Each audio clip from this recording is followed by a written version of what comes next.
Yeah, the funny thing is, like, Bernie Sanders last election cycle saying, look, socialism is not that bad. We just want to be like countries that are doing really well, like Denmark.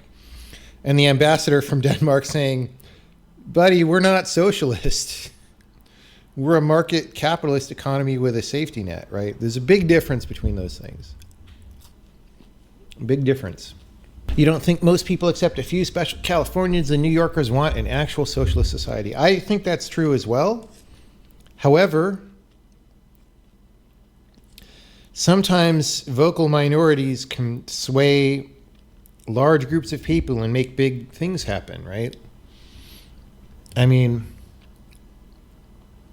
what percentage of university students want speakers to be banned from speaking on campus if they express views that make, you know, one person at the university uncomfortable or whatever? I think only a small minority of students would want that to happen, and yet it happens at many campuses, right? Same with workplaces, right? It's creeping out from campuses into workplaces. So just because most people don't want something to happen doesn't mean it won't happen if that majority of people just lets it happen. That's all I'm saying. You would have used the example of Trump getting elected? Maybe, but that's not quite the same thing. Because Trump getting elected was a response to actual problems that had been built up, economic problems mostly, that had been built up and not responded to by both parties for decades, right? It's not a very good response to those problems, but nobody else was offering a response to those problems. So it's not that surprising that Trump won, you know? And close to 50% of the people who voted for him. So what do you want? You know, that's not a minority. That's not a small minority. No, okay, look. Here's another piece of knowledge that seems to have been lost. People who wanted the Democrats to win keep saying, well, he only won the Electoral College. That's not winning the popular vote. Yes, he won the Electoral College and won the presidency because that is the system working as designed. That's not a bug. What we were taught back in school when public education probably wasn't as bad as today is that that was the design of the system.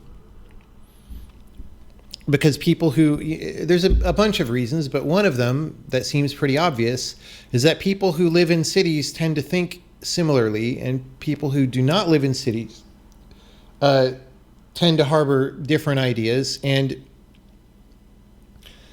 there does tend to be a little bit of a groupthink situation between people who live in cities, right? And so it was this balance. It was a way, having a way to win the election without winning the popular vote is designed in for that case. Because if you don't have that, then otherwise the people living in cities just walk all over the people in rural areas all the time, right? Because more people live. The definition of a city is that it's a higher population density, right? And so if you're going to say it's a straight vote by numbers, by majority, then people living in cities will always win. And therefore, if you're people who do not live in cities, you will feel unrepresented in the long term, right? And what does that lead to? It leads to a lot of problems. So the system was designed this way on purpose, and like nobody fucking even seems aware of that anymore because that's how stupid we are now. It's like, holy shit. I mean, you may not think that it's an appropriate design anymore. Maybe you think that today is different and it's outlasted like some people seem to think that it's because it was hard to count votes or something, but I don't think that's really the main motivation, right? Anyway, you could certainly think that we should do things differently now, and that's fine, but just at least know why it is the way it is and what it was for. It was for exactly what it did in the Trump election, okay? So saying that that's a bug is not correct. Saying that you don't think it should be that way is fine, but then we need to have that discussion as a country. And a lot of people, like all the people not living in cities and a number of the people living in cities, probably don't want the cities to walk all over everybody else. It just doesn't It's not good. All right? You get what I'm saying? The Electoral College is the way it is because communication was slow and we sent electors to do the And I mean, that's one reason. That's one reason. The way I was taught, that was far from the only reason. Like, dude, why does that... Okay.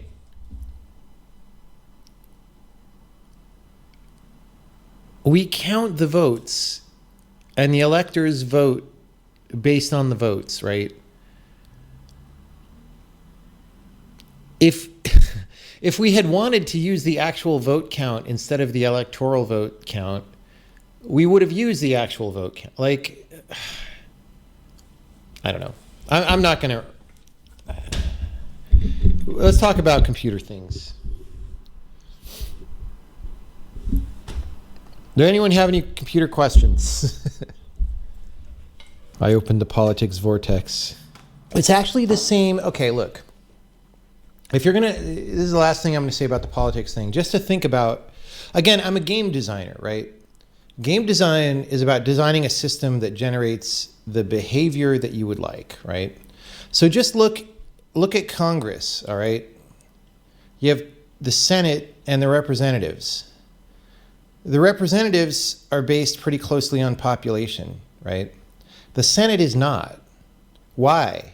How does that make any sense if the ideal is that you get one vote per person only, right? It doesn't. It's very far. Like 2 senators per state. Who the hell ever thought of that? How does that not make any sense? How does that make any sense? Well, it makes sense if your job is to ensure that people are represented, right? Including minorities, right? You don't want a tyranny of a majority. So just think about why the Senate is the way it is and apply that to the Electoral College. That's the last thing I'm going to say there. Jesus. I shouldn't have said even that because the politics discussion is going to go crazy.